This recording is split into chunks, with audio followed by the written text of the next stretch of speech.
C'est alors qu'apparut le renard. Bonjour, bonjour, je suis là, sous le pommier. Qui es-tu? Tu es bien jolie. Je suis un renard.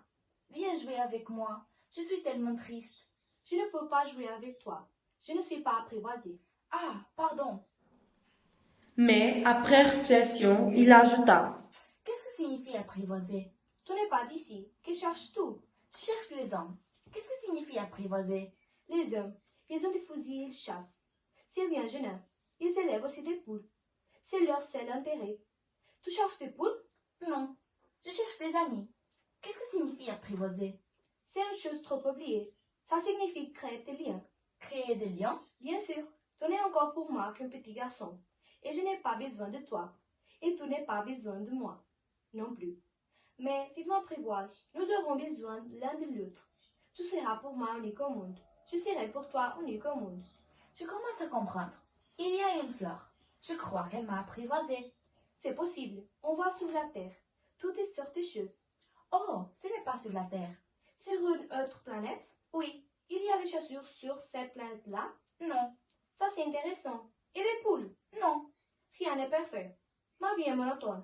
Je chasse les poules. Les hommes me chassent. Je m'ennuie donc un peu. Mais si tu m'apprivoises, je connaîtrai un bruit de pas qui sera différent de ceux des autres. Les autres pas me font rentrer sous terre. Le tien m'appellera heure de tir comme une musique. Et puis regarde. Tu vois, là-bas, les champs de blé. Je ne mange pas de pain. Le blé pour moi est inutile. Et ça, c'est triste. Mais tu as des cheveux couleur d'or. Alors, ce sera merveilleux quand tu m'auras apprivoisé. Le blé qui est doré me fera souvenir de toi. Et j'aimerai le bruit du vent dans le blé. S'il te plaît, apprivoise-moi. Je veux bien, mais je n'ai pas beaucoup de temps. J'ai des amis à découvrir et beaucoup de choses à connaître. On ne connaît que les choses qui l'on apprivoise. Les hommes n'ont plus de temps de rien connaître. Ils achètent des choses toutes faites chez les marchands. Mais comme il n'existe pas de marchands d'amis, les hommes n'ont plus d'amis. Si tu veux un ami, apprivoise-moi. Qu'il faut-il faire? Il faut être très patient. Le lendemain revint le petit prince. Et mieux va le revenir à la même heure. Si tu viens, par exemple, à 14 de l'après-midi, les 3 heures, je commencerai à être heureux. Plus l'heure avancera, plus je me sentirai heureux.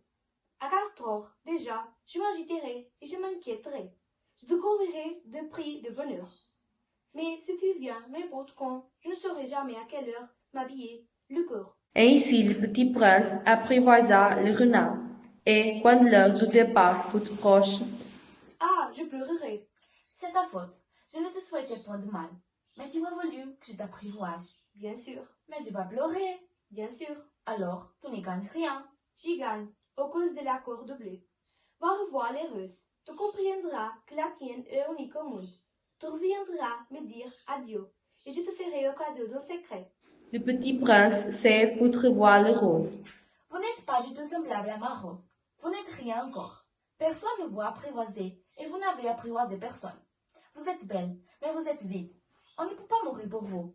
Bien sûr, ma rose à moi, un passant ordinaire, croirait qu'elle vous ressemble.